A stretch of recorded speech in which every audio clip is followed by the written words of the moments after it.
Most cats aren't as loving as their owners believe. In fact, most owners are completely misreading their cat. What looks like coldness, detachment, that legendary "I couldn't care less about you" energy cats are so famous for, it's not what you think. Today we're uncovering 14 rare behaviors that prove your cat loves you far more than you realize. Count how many yours displays, because by the end, you'll never see your cat the same way again. Behavior 1. He slow blinked at you without being prompted. You weren't doing anything special, weren't calling his name, weren't offering treats. You were just sitting there. And from across the room, your cat looked at you, paused, and slowly closed his eyes, then opened them again, like the world's most deliberate blink. Most people miss this entirely. They assume it's drowsiness. It is the opposite of drowsiness. Animal behaviorists call this the slow blink exchange. But here's what makes your cat different from most. He initiated it. You didn't begin it.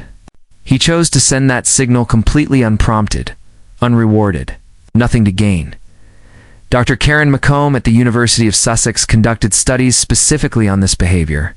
Cats who initiated slow blinks toward their owners showed significantly higher oxytocin activity than cats who only responded to human-initiated blinks.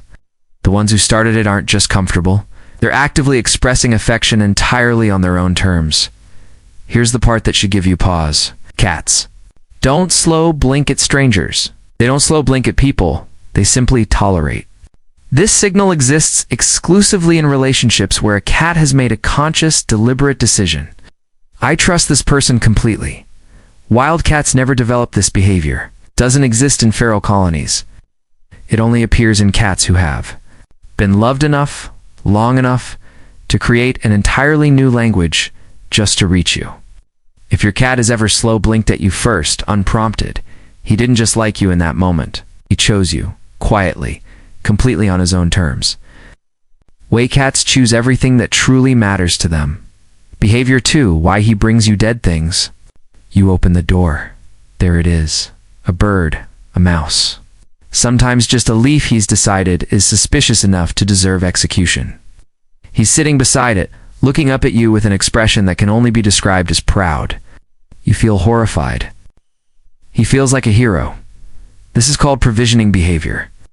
And in the wild, it only occurs between cats who share the deepest social bonds. Mother cats do this for kittens. They're teaching to survive. They don't bring food to cats. They're indifferent toward. They don't waste a kill on someone who doesn't matter. When your cat brings you something dead, his brain has placed you in the category of family. I am responsible for feeding this one. Not pet, not tolerated roommate. Family. A study tracking feral colony behavior found that provisioning between adult cats outside of mother-kitten relationships occurred in fewer than 9% of observed interactions. When it did happen, it was exclusively between cats with the strongest measurable social bonds in the colony. Your cat has decided you are a poor hunter. He has watched you leave every single day and come back empty-handed. No birds, no mice, just those strange crinkly bags from somewhere he can't follow. He has concluded with complete sincerity that you need assistance. The next time he drops something at your feet and looks up waiting for a reaction, understand. What's actually happening? He didn't bring you a dead mouse. He brought you dinner. He brought you proof. I see you. I provide for you.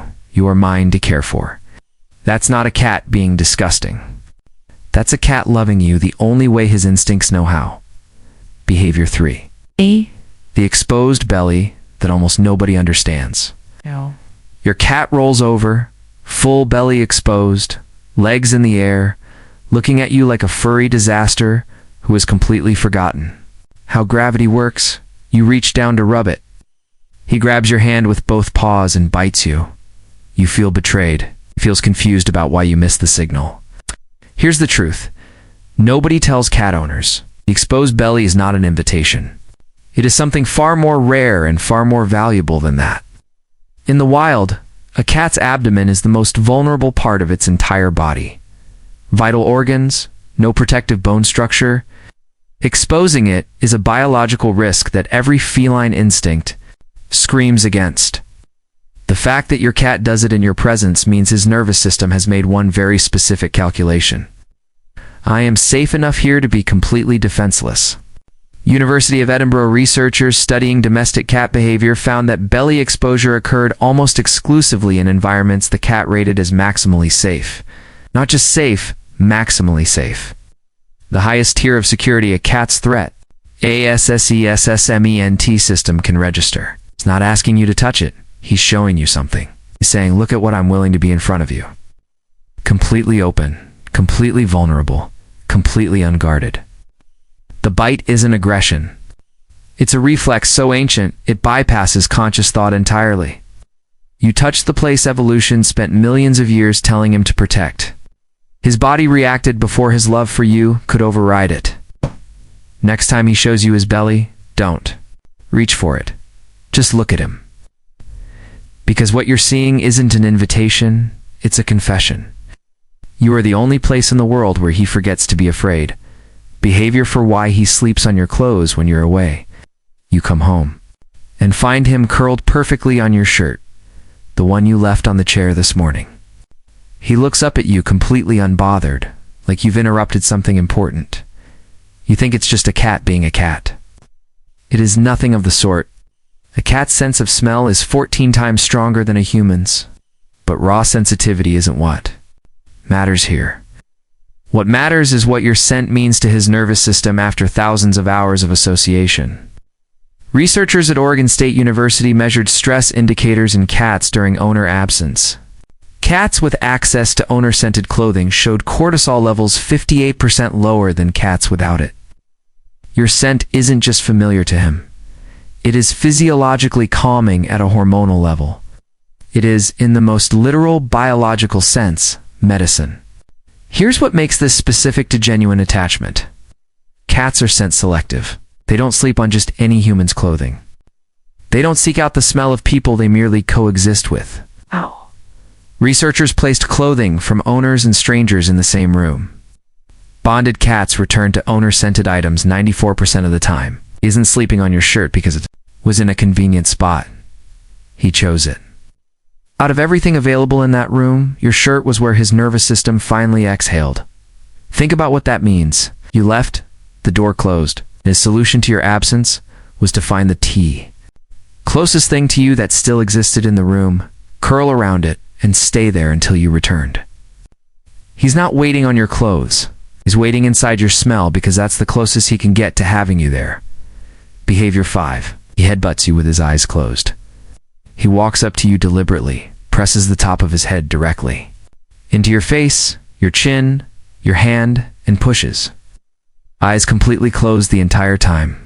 This is called bunting. The closed eyes are the detail that changes everything. Cats have scent glands concentrated in specific areas of their head. The forehead, the cheeks, the chin. When they bunt, they're depositing their scent onto you, marking you. But cats bunt objects too. Furniture, door frames, walls. The difference is the eyes.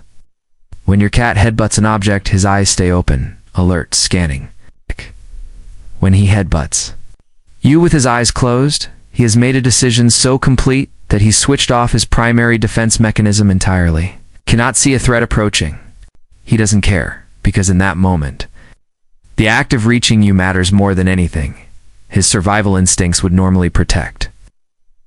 Animal cognition researchers classify closed-eye bunting as one of the highest vulnerability displays in domestic feline behavior. It requires a specific neurological state, one where the brain's threat detection system has been fully overridden by the attachment system. He's not just marking you as his. He's doing it blind, trusting completely that nothing harmful can reach him while he's pressed against you. The scent he's leaving isn't possessive in the way most people think. It isn't a warning to other cats. It's an identity merge. He is making you smell like him and him smell like you until the two of you are chemically indistinguishable from the same family unit. Eyes closed, head pressed against yours. He has decided you are safe enough to disappear into behavior 6. The tail that wraps around your leg. You're standing in the kitchen. He walks past, and his tail curves around your ankle or your calf and lingers there for just a moment before he continues on his way. He doesn't stop. He doesn't look up. just touches you as he passes. Most owners don't even notice it. That is a mistake. In feline social behavior, the tail wrap is the equivalent of a hug. It is physical affection initiated entirely on the cat's terms, executed with full emotional intention, and delivered so quietly that most humans completely miss its significance. Here is what makes it extraordinary. Cats don't do this accidentally. Cat's tail position is one of the most precise emotional communication tools in the animal kingdom. Every angle, every curve, every position is intentional. When that tail makes contact with your body and wraps even briefly, his nervous system deliberately chose to close the physical distance between you. Dr. John Bradshaw, Animal.